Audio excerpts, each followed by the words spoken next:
मरहबा collection mall, readymade कपड़ों का भरपूर खजाना, jeans pant, T shirt, cargo pant, night pant, बच्चे और बच्चियों के लिए अच्छे खूबसूरत और उम्दा ड्रेस। पता याद रखें, जमुर हाई स्कूल मेन रोड, जैतून हजीन मस्जिद के पास।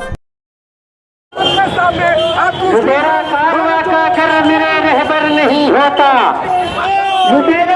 कुछ नहीं आता, ये कैसा नज़्म आलम है। कोई महलों में रहता है, किसी का ख्याल नहीं होता। हम सबके बीच में हम सबके लाडले इस मुल्क का एक लाडला लीडर अली जनाब राहुल गांधी मालेगांव शहर की सरजमीन पर आ चुके। मालेगांव शहर की सरजमीन पर इस मुल्क का लाडला लीडर, इस मुल्क की आवाज, इस मुल्क के नौजवानों की आवाज।